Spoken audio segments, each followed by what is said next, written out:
Jadi linknya itu dari GPCM ya, Bapak nggak tahu apa diisi semua mahasiswa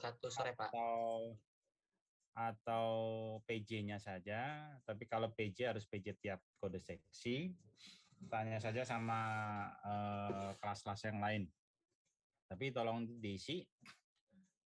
Ini pertemuan pertama, jadi tolong dibuatkan grup WhatsApp sesuai kode seksi masing-masing. Sementara ini silakan Anda open cam, kemudian screenshot. Nanti kirimnya ke WhatsApp grup kode seksi ya, jangan WhatsApp grup gabungan ya. Absensinya agak bingung nanti. Silakan. Ya diri ya di sini bukannya yang sedih gitu ya. Di kita ya, sekomplek kita ya. Ya di Iriadi itu Ustadz yang di GS kan? Iya ada. Ya yang punya tahfiz Quran itu kan? Iya, kalau suka keluar masuk grup ya. Oke. Pertemuan pertama ini beberapa hal penting perlu Bapak sampaikan adalah tadi di sini. Ini kemudian job sheet-nya.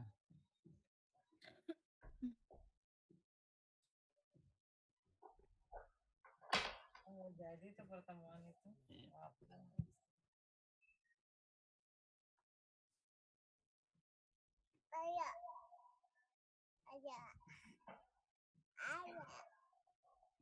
Silakan yang di co-host untuk mengadmit teman-temannya. Diklik kok enggak nyaut.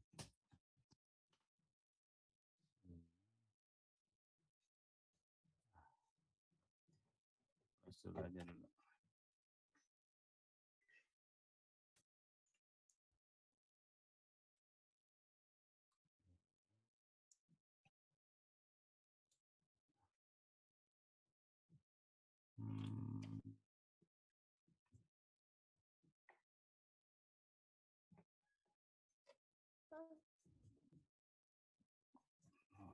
Oke.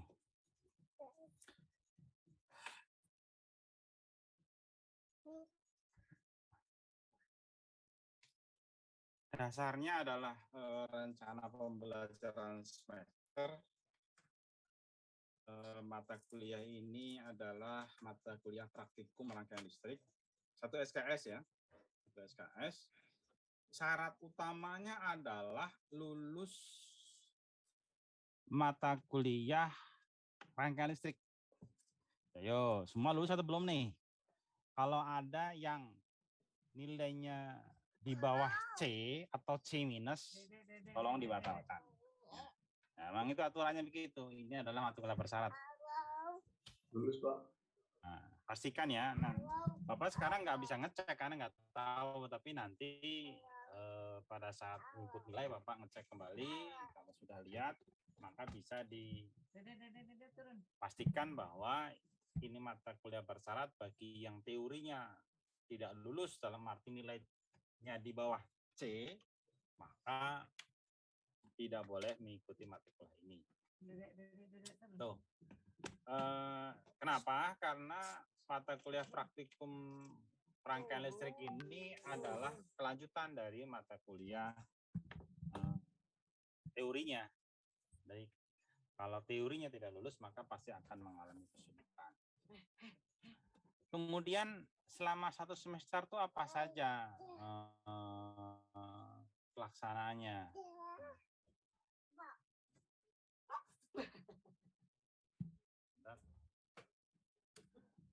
Ini adalah kontrak kuliahnya. Kontrak kuliah ini masih masih bisa berubah tergantung kondisi COVID ya, tergantung kondisi COVID. Kalau memungkinkan praktikumnya itu langsung, langsung dalam arti praktikumnya, ujian praktikumnya bisa dilakukan sendiri-sendiri, praktikumnya di laboratorium bisa efektif, maka persentase nilai ujian praktikum itu akan lebih tinggi. Tetapi skenarionya kalau ternyata Omikronnya itu merajalela sehingga UASnya tidak bisa dilakukan satu-satu, maka skenario seperti ini. Nilai UTS dan UASnya sama. Nilai UTS itu adalah nanti selama setengah semester pertemuan 1 sampai pertemuan 8, 7 kalau nggak 8, itu kita akan membahas satu persatu dari job sheet yang akan dipraktikkan. Bukan hanya membahas, tapi menganalisis. Jadi Bapak melihat nilai yang signifikan ya pada mata kuliah pada saat mata kuliah teori dan praktikum ini dipisah. Kemudian mata kuliah praktikum ini semester yang diberikan diberikan teori pendalaman. Sebenarnya idealnya adalah ujian tengah semester itu menjadi syarat praktikum. Ya, kalau dalam kondisi normal, jika nilai UTS-nya belum memenuhi standar, maka tidak boleh lanjut untuk praktikum. Ya, jadi setelah awal semester diberikan misalkan hukum Kirchhoff, teorinya bagaimana, terus dikasih case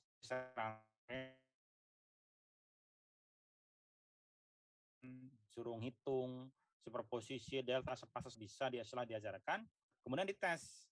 Kalau nilainya itu di bawah C lagi, maka tidak boleh ikut praktikum. Jadi kondisinya sudah normal. Kalau sekarang kondisinya masih belum normal. Tapi sifatnya adalah remedial kalau ini. Jadi sampai nilainya memenuhi standar baru dia bisa praktik. Kenapa seperti itu? Untuk memastikan bahwa hanya mahasiswa-mahasiswa yang telah memahami teori saja yang boleh melakukan praktikum di laboratorium. Kalau mahasiswa teorinya masih di bawah standar, maka dianggap belum layak untuk praktikum. Idealnya sebenarnya bukan nilai C, idealnya ada di angka minimal 76. Nilai 76 berarti dia sudah memahami sebagian besar materinya, baru dia boleh masuki laboratorium. Tapi ini kondisinya Bapak sampaikan, kita belum tahu sehari kemarin 500, 1000, sekarang 2000, Omikron bagaimana kondisinya Bapak juga belum tahu. Sama-sama waspada saja. Oke. Berikutnya adalah job sheet-nya. Job sheet-nya itu ada 6 job sheet. Kalau rangkaian listrik itu tadi, kalau pengukuran listrik tadinya 6 menjadi 8 salah ya. 6, 7, 8 ya. Kalau RL masih 6. Masih 6. Belum ada rencana menjadi 8. Karena 6 juga relatif lebih kompleks. Job 1, job 2, job 3 itu sebenarnya sudah diajarkannya pada rangkaian listrik 1. Sedangkan job 4, 5, 6 itu rangkaian listrik 2. Gitu ya. Tetapi dalam kurikulum, jika praktikumnya ini dilaksanakan setelah era 1, era 2, biasanya teori L1-nya lupa. Karena sudah lewat 1 tahun. Makanya praktikum RL itu berbarengan dengan RL 2. Maka Anda harus secepat mungkin memahami tentang sepase, beda fasa, dan resonansi teori. Teorinya betul-betul harus dipahami. Job 1 misalkan hukum Kirchhoff. Jadi dinyatakan mahasiswa itu memiliki kompetensi atau bisa layak lulus pada job ini adalah jika dia memang betul bisa membuktikan hukum Kirchhoff. Membuktikan hukum Kirchhoff. Dengan apa? Dengan melaksanakan praktikum, kemudian praktikumnya itu mampu diteorikan, disimpulkan bahwa hukum Kirchhoff itu masih relevan. Apakah ini bagian dari riset? Di dalam teori penelitian riset itu ada bagian tahapan dalam penelitian itu melakukan pengukuran. Ya. Di dalam pengukuran itu ada pengukuran langsung, ada pengukuran dengan perhitungan. Nah, melakukan pengukuran yang paling akurat, yang paling bagus ada dua. Pertama, lakukan pengukuran dengan mengkalibrasi dan kesalahan ralat, ya. Yang kedua adalah melakukan pengukuran dengan perhitungan. Apa itu melakukan pengukuran dengan perhitungan? Melakukan pengukuran dengan perhitungan itu, melakukan pengukuran dengan perhitungan itu artinya bahwa setiap data pengukuran itu dibandingkan dengan data perhitungan. Jadi pada saat ujian, ujiannya mirip ya dengan pengukuran. Kalau 2 tahun ini tidak bisa dilakukan ujian praktikumnya. Tapi kita nggak tahu nanti kalau bisa. Jadi yang menentukan nilai ujian praktikum itu bagus atau tidak, itu seberapakah dekat hasil pengukuran dengan hasil perhitungan yang telah dihitung terlebih. Jadi kalau dari hasil perhitungan itu Anda mengukur bahwa besar arus cabang itu misalkan 0,1 ampere dihitung, kemudian Anda lakukan pengukuran ternyata hasilnya adalah 1 ampere, maka sebenarnya itu tidak layak.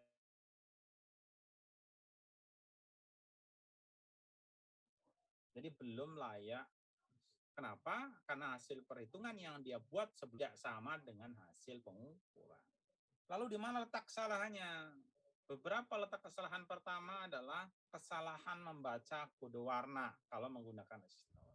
Kesalahan mengukur tahanan kalau tahanannya diukur menggunakan alfometer. Kalau tahanan berarti bisa kesalahan karena zero set atau pengaturan nol. Kesalahan bisa juga karena kalibrasi nol. Jadi kesalahan juga karena paralaks. Kesalahan juga bisa karena salah perhitungan. Bisa saja hasil pengukuran betul, tetapi karena ngitungnya salah, maka menjadi salah. Tidak semua hasil pengukuran, perhitungan di awal ujian itu Bapak verifikasi. Betul atau tidak. Kenapa? Bisa saja bahwa nilai resistornya suka-suka. Ada di titik mana kita nggak tahu. Karena bentuknya resistor geser misalnya. Atau resistor biasa, tapi kode warnanya diambil acak. Terus Anda hitung. Nah, tugas Bapak adalah memastikan bahwa hasil perhitungan yang telah dikunci itu bisa dibuktikan dengan pengukuran. Tidak bisa serta-merta hasil pengukuran dimanipulasi, tidak bisa. Jadi pada saat ujian, pastikan bahwa perhitungannya betul.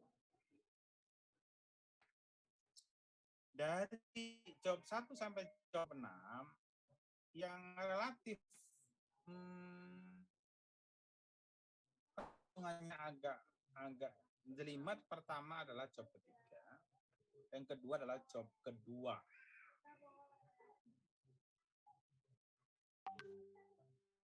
Dua job ini kadang-kadang yang banyak salahnya di sini. Yang banyak salahnya job ketiga, job kedua, dan job ke-1.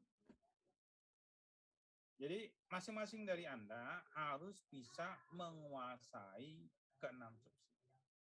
Kompetensi apa saja yang harus dikuasai? Pertama harus hafal, paham gambar rangkaian. Yang kedua, mampu membaca kode warna. Yang ketiga, mampu melakukan perhitungan. Yang keempat, mampu merangkai. Yang kelima, mampu melakukan pengukuran. Yang keenam, mampu melakukan analisis. 6 itu berlaku untuk 6 job. Ya. Pada saat ujian, bisa saja tidak boleh merangkai kalau perhitungannya masih salah. Jadi biasanya Bapak berikan kesempatan sampai 3 kali perhitungan. Pak, apakah rumusnya diberikan? Enggak, rumusnya harus di luar kepala. Pak, apakah rangkaiannya diberikan? Enggak, rangkaian juga enggak. Rangkaian harus di luar kepala.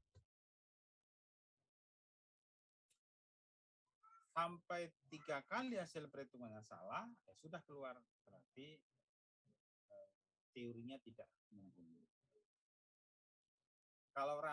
Kalau perhitungan sudah betul, maka diberikan kesempatan untuk merangkai. Nah, merangkai itu juga diberikan 3 kali kesempatan rangkaian sampai betul. Kalau sampai 3 kali merangkai tidak bisa atau salah, ya sudah silakan. Nilainya hanya sampai pada merangkai. Karena tidak mungkin juga pada saat ujian rangkaian salah terus dibiarkan. Ya yang ada nanti perataan dosa. Termasuk menempatkan verb alat ukur.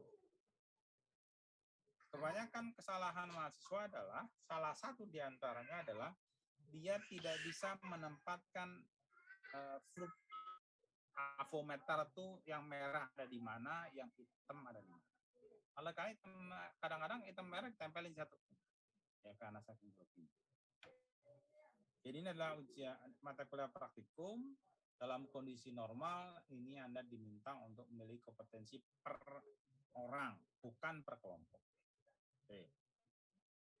Kemudian untuk praktikumnya, sama seperti pengukuran listrik, itu secara terstruktur dilakukan dari minggu ke 10. Tetapi dalam aplikasinya tergantung kondisi laboratorium beberapa mata kuliah. Jadi laboratorium itu fokus untuk praktikum, jadi tidak boleh ada mata kuliah lain. Biasanya memastikan itu tidak gampang. Biasanya Bapak paling mengunci 1 bulan, maksimal 2 bulan. Kalau ini kan berarti 1 bulan setengah. Jadi maksimal dikunci 1 bulan setengah untuk praktikum. Ya paling sebulan lah, 4 minggu itu namanya pekan praktikum. Selama itu mahasiswa lain selain praktikum tidak boleh masuk ke dalam laboratorium. Dan alat itu ada di laboratorium, tidak boleh keluar. Karena alat ada di laboratorium, tidak ditaruh di lemari, maka risiko kehilangan sangat besar kalau ada mahasiswa lain masuk ke dalam ruang laboratorium yang tidak ada kaitannya dengan praktikum. Itu yang pertama. Yang kedua, pastikan bahwa praktikum itu dilakukan per kelompok. Kemarin Bapak kesulitan sekali menginput nilai, karena ternyata dalam satu kelompok itu ada lebih dari 2 kode seksi. Untuk semester ini, pastikan Anda membuat kelompok berdasarkan kode seksi. Ya, satu kelompok harus 1 kode seksi. Jangan 2 kode seksi. Karena input nilainya susah. Jadi input nilai tugas, job sheet, praktikum itu Bapak mengalami kesulitan, apalagi ini ada 7 misalkan, si A di kode sesi 1, si B Bapak harus nyari semua kelas gitu. Nah, itu sudah. Jadi mulai sekarang untuk semester ini dalam satu kelompok itu isinya maksimal 3 orang, itu harus dari satu kelompok kode seksi yang sama. Maksimal 3 orang ya. Artinya boleh 2 orang, tapi nggak boleh 1 orang. Maksimal 3 orang, boleh 2 orang, tidak boleh 1 orang. Oke. Harus dari kode sesi yang sama. Sebab kalau satu kelompok dari kode sesi yang berbeda, Bapak input nilai susah. Kemudian, seperti biasa nanti materi ini akan kita upload ke Google Classroom. Apa belum mencoba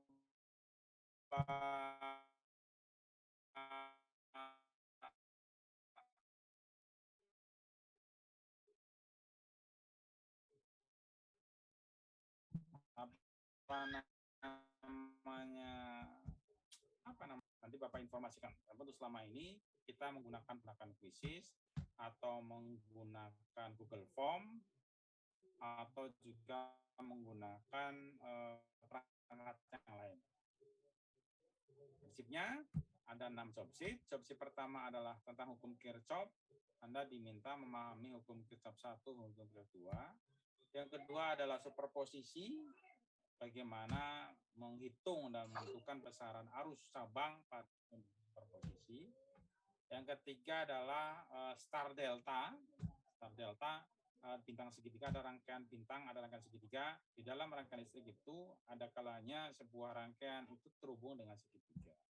Tetapi kalau segitiga itu dihitung menggunakan perhitungan relatif lebih sulit, maka semua rangkaian segitiga itu dibikin bintang dulu, baru bisa dihitung tahanan totalnya. Setelah tahanan total diketahui, nanti ada arus total, lalu setelah arus total bisa mendapatkan arus cabang. Sefase, beda fase resonansi, Anda diminta memahami gambar gelombang, karena nanti akan banyak mendapatkan di lapangan Anda gelombang 3 fasa atau jaringan listrik 3 fasa, nanti bisa melihat baik itu sepasang maupun dua-fasa. Tapi dalam rangkaian ini kaitannya adalah mengetahui sepasang beda fasa itu pada rangkaian resistif, induktif, dan kapasitif. Nanti Anda harus mempelajari apa itu lagging, apa itu leading. Kemudian ini nanti akan digunakan di mana? Akan digunakan pada saat Anda belajar tentang power factor costimeter. Jadi di PLN itu ada satu kebijakan bahwa costimeter sebuah jaringan rumah atau industri itu tidak boleh kurang dari 0,85. Costimeter itu maksimal 1 ya, resistif. Kenapa bisa lebih rendah dari 0,45? Karena ada kalanya pemakaian beban-beban. Beban induktif itu apa saja? Bisa pompa air, bisa kulkas, bisa mesin cuci, bisa AC, gitu ya. Semua perangkat-perangkat yang menggunakan gulungan itu memiliki tahanan induktif, termasuk lampu TL. Lalu ada juga tahanan-tahanan yang sifatnya kapasitif, ya. Lampu-lampu hemat energi itu menggunakan memiliki nilai tahanan kapasitif. Yang terbaik adalah mendekati angka 1, karena semakin besar cost-nya, maka rugi-rugi akan semakin besar. Cost-P itu bukan hanya disebabkan oleh induktif, tetapi nilai kapasitif yang berlebih pun akan mengakibatkan cost-P-nya tinggi. Jadi, bagaimana caranya? Caranya adalah kalau induktifnya besar, maka ditambahkan dengan kapasitif. Diimbangin. Karena nilai reaktansi induktif dan reaktansi kapasitif itu saling berlawanan. Jadi kalau bagaimana mengurangi induksi reaktansi kapasitif induktif, maka ditambahkan dengan reaktansi kapasitif. Karena resistif itu tidak memiliki reaktansi. Dia sepase antara arus dan tegangannya sepase. Tapi kalau induktif dan kapasitif itu tidak satu fase. Itu yang mengakibatkan perangkat di industri atau di gedung-gedung bertingkat itu menjadi tidak mudah, ya, tidak mudah, relatif lebih sulit karena ada aturan adanya batas minimal cost-P atau power factor adalah 0,8. Itu ya. Jadi sebagai pengantar kuliah. Kemudian untuk pertemuan job 1 teori job 1 sampai job 6 itu tentatif ya. Bisa saja Bapak berikan sekali pertemuan itu job 1 dan job 2. Bisa juga satu kali pertemuan job 1 dulu, terus job 3 sekali. Jadi tergantung nanti kondisi waktu yang memungkinkan itu dilakukan seperti apa. Kemudian materinya apa? Materi sudah, itu job sheet-nya sudah. Ini contoh job sheet-nya, nanti Bapak akan jelaskan satu persatu apa namanya rangkaiannya, nilai resistornya berdasarkan teori dalam prakteknya nanti nilai resistornya tergantung dengan kegiatan yang ada di lapangan. Sampai sini ada pertanyaan?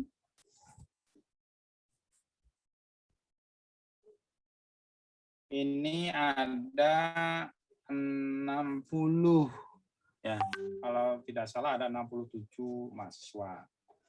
Apakah semua yakin sudah terdaftar di Syakat?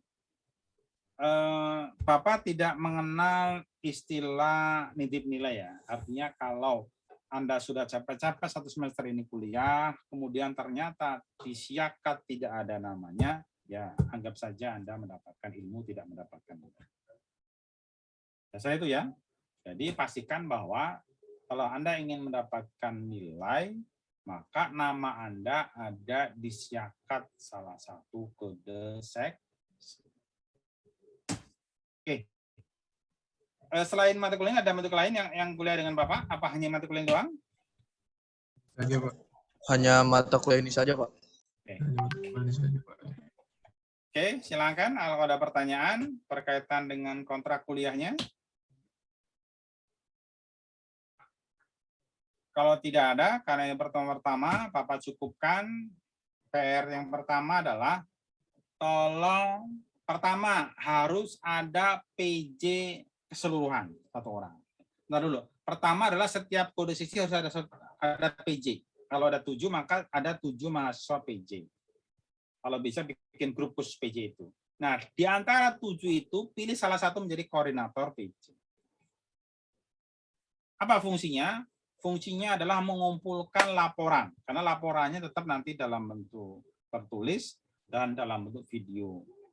Laporan video itu Bapak pasti meminta, tolong pastikan tidak ada satupun mahasiswa yang tidak mengumpulkan video. Terus kedua nih, mana ada komplain, Pak, yang temanmu pada saat video cuma 2 orang, kamu nggak ada. Ya nggak dapat nilai gitu. Oke guys, perkenalkan saya Budi, teman saya Agus. Kebetulan hari ini teman saya hari ini berhalang hari. Ya hari ini nggak ada nilai. Mau mengharapkan nilai nggak bisa, dia nggak ada di video. Berarti Bapak anggap bahwa dia ikut praktikum. Jadi video itu salah satu bentuk pertanggungjawaban bahwa mahasiswa bersangkutan itu praktikum. Jadi kalau nggak praktikum mengharapkan nilai praktikum nggak, tapi nilai laporan ada boleh gitu. Sebagai satu kelompok nilai laporan boleh, tapi nilai praktikumnya kosong. Kenapa? Dia nggak ikut praktikum kok minta nilai, nggak bisa. Ya. Jadi pastikan bahwa pada saat Anda mengambil tag video, ya lengkap 3 orang itu di depan kamera itu. Ya. Praktikumnya ya lengkap, jangan dipotong-potong. Kalau Pak ini satu job sheet itu 30 menit, ya nggak apa-apa 30 menit. Makanya Bapak selalu minta kirim dalam bentuk flash disk. Ya. Kalau dikirim dalam bentuk drive, penuh juga, penuh drive gitu. Kalau dikirim dalam bentuk email nggak muat. Biasanya dikumpulkan ke 6 PJ, terus dikumpulkan ke dalam koordinator PJ. Nah, koordinator PJ ini yang saya minta filenya. Tapi sebelum ke koordinator PJ, pastikan bahwa tiap-tiap PJ itu videonya ada semua gitu. Kalau sudah sampai koordinator PJ, ya sudah dianggap sudah final. Ya. Tidak bisa lagi nambah-nambah nilai. Kenapa? Cukup merepotkan. Bapak harus lihat satu-satu videonya ini benar atau enggak, ada videonya, lihat suaranya jelas atau tidak, terus kira-kira ada tambahan animasi atau tidak, background ada tidak, itu membedakan nilai satu dengan nilai yang lain. Jadi nilai video itu tidak sama. Dari mana? Pertama adalah suaranya jelas atau tidak. Yang kedua, urut-urutannya, apakah disampaikan, ada penjelasan teorinya, mengenalkan alatnya dulu, mengenalkan bahannya, mengenalkan tahapannya, tabel yang mau diukur, runtut atau tidak, ada background atau tidak, jelas gambarnya atau tidak, gitu kan? Dipotong-potong. Jadi intinya yang bagus, yang asal-asalan juga asal-asalan. Jadi itu yang membedakan. Tapi kalau nggak ada ya nol. Gitu. Jadi tidak ada istilah nilai apa ya, nilai Gaussian tidak ada. Itu batasnya, basisnya adalah data. Kalau tidak ada ya nggak ada. Oke, ada lagi pertanyaan? Kalau tidak ada, yang terakhir tolong buat grup WhatsApp sesuai kode seksi. Tulisan nama grupnya adalah 116. Praktik RL kode seksi 2 angka belakang. 116 praktek RL kode seksinya. Nanti kalau ternyata di grup WA nggak kelihatan di HP, maka tulisannya 116 PRL kode seksinya. Jadi pada saat Bapak nyari, pertama adalah semester dulu. Yang kedua, nama mata kuliah. Yang ketiga, kode seksi. Jangan lupa tambahkan satu lagi grup PJ. Nah, Bapak akan memberikan link Zoom itu hanya pada grup utama yang tadi. Tetapi Anda absen itu di grup kode seksi. Tapi kalau di grup utama, rekamannya Bapak bingung. Si A, si B bingung. Jadi kalau di kode seksi kan, misalkan ada 7 orang ya, hanya 7 orang. Ingat ya? Oke, kalau tidak ada pertanyaan, Bapak cukupkan sampai sekian. Terima kasih. Silakan Anda open cam dan screenshot, kemudian jadikan absen yang kedua, kirim ke kode seksi masing-masing ya. Bapak tutup, terima kasih. Assalamualaikum warahmatullahi wabarakatuh. Waalaikumsalam warahmatullahi wabarakatuh. Terima kasih. Ya. Terima kasih, Pak. Pak. Bapak tutup ya.